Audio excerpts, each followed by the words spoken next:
Every culture on Earth invented rituals independently.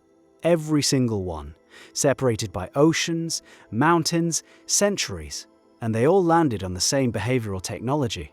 That pattern tells you something about how the human brain processes commitment. And if you've ever set a goal on January 1st and forgotten it by February, you felt what happens when intention has no anchor.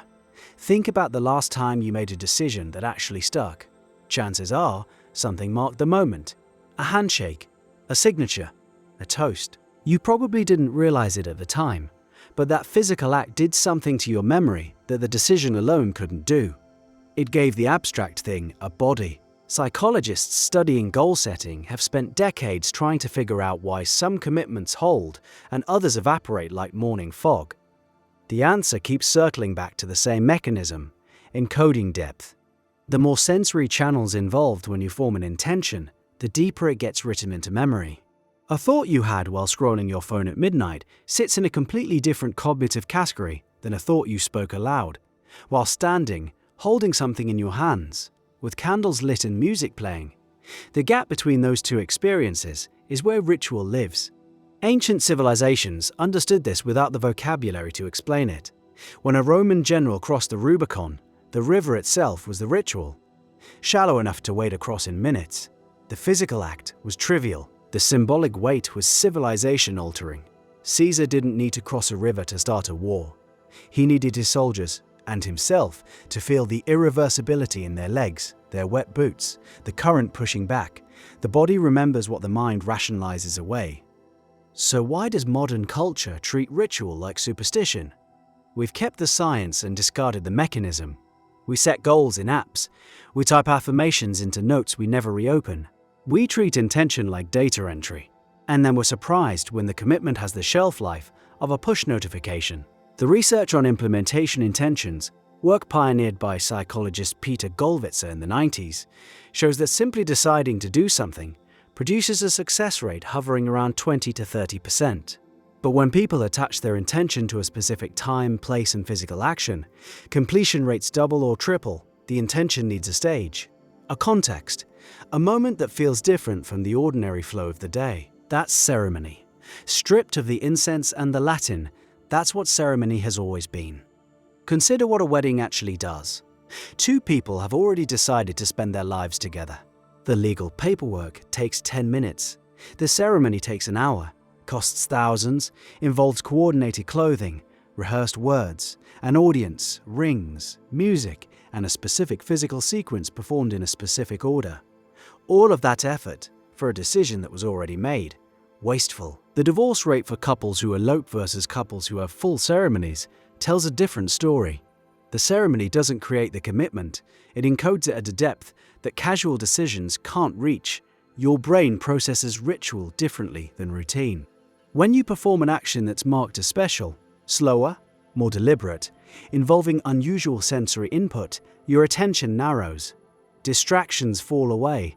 The moment gets flagged for long-term storage.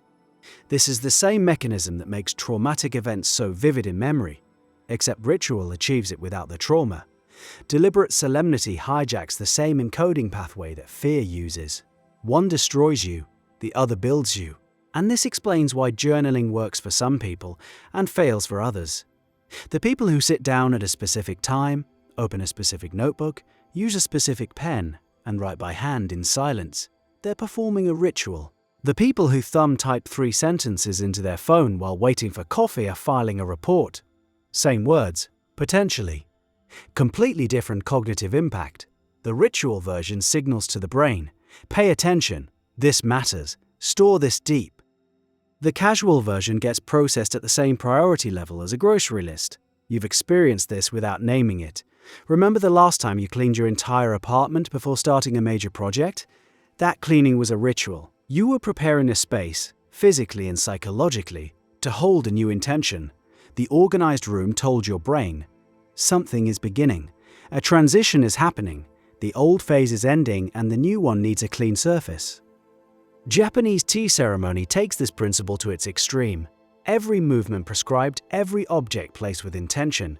The preparation takes longer than the drinking. An outside observer might call it inefficient, but efficiency was never the point. The ceremony exists to compress your entire awareness into a single act. Drinking tea, 1 cup, full attention. When was the last time you gave anything in your life that quality of focus? The military understands this instinctively. Boot camp is a ritual that lasts weeks. The haircut, the uniform, the oath, the sleep deprivation, the synchronized movement, every piece serves the same function. It marks a boundary between who you were and who you're becoming. Drill sergeants aren't interested in philosophy. They're interested in identity transition. And the ritual technology they use has barely changed in centuries because the underlying mechanism, encoding commitment through the body, hasn't changed either. So what does this mean for you, practically?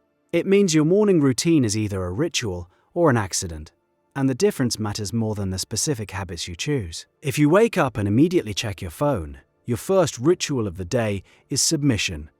Hand in your attention to whoever messaged you last, whatever algorithm decided your feed order. You've performed a ceremony of surrender before your feet hit the floor. Contrast that with someone who wakes up, drinks water, sits in silence for 2 minutes, then writes 1 sentence about what they intend to accomplish today. Same amount of time. Radically different encoding. The second person has performed a small ceremony of agency. They've told their brain, through physical action and deliberate sequence, I am the one deciding what today is about. The sequence matters, the consistency matters, the slight formality matters. You don't need robes or chanting. You need a repeated physical pattern that your brain learns to associate with a specific psychological state. Over time, the ritual becomes a trigger. The act of sitting in that chair, opening that notebook, lighting that candle, whatever your version is, starts producing the focused state before you've even begun the work. Pavlov's dog salivated at the bell. Your brain can learn to enter deep focus at the click of a pen. Critics will point out that ritual can become empty repetition. They're right. A ritual performed on autopilot is just a habit with better aesthetics. The difference between ritual and rote is attention. The moment you stop noticing what you're doing, the weight of the pen, the texture of the page, the sound of your own breathing, the ceremony collapses back into routine. Maintaining that awareness is the actual practice. The physical actions are just scaffolding to keep your attention from wandering off. This is why religious traditions emphasize presence during ritual. A prayer recited while mentally composing a grocery list is just mouth movement. The words are identical. The encoding is empty. Every contemplative tradition arrived at the same conclusion, independently. The body must be involved and the mind must be present. Remove either element and you're going through motions. The implications stretch beyond personal productivity. Think about how we mark transitions in modern life: graduation ceremonies, retirement parties, funerals. These exist because the brain struggles to process major transitions without a clear boundary marker. People who skip these ceremonies often report feeling stuck between phases, as if the old chapter never properly closed. The ceremony is the punctuation mark. Without it, the sentence runs on and the meaning blurs. You can build this into your life at any scale. Before a difficult conversation, take 3 slow breaths and touch the doorframe. Before deep work, arrange your desk and close every browser tab in a specific order. Before sleep, write down 1 thing you're releasing from the day, small, repeatable, physical. These micro-ceremonies take seconds. Their effect compounds across months into something that reshapes how you relate to your own intentions. The gap between who you are and who you want to become is bridged by action. Everyone knows that. What most people miss is that the first action, the one that sets the trajectory, works best when it's wrapped in enough sensory weight that your brain can't dismiss it as just another thought you had. The ritual is the weight. The ceremony is the anchor dropped into the seabed of memory, holding the ship of intention in place while the current of daily life tries to drag it somewhere easier. Every January, millions of people set goals that dissolve by spring. They picked the right destination, they skipped the departure ceremony. And without that marked beginning, that felt, physical, deliberate moment of crossing over, the journey registers as hypothetical, a thought you had once, filed next to a grocery list, already fading. Your next intention deserves more than a note in your phone. Give it a body. Give it a moment.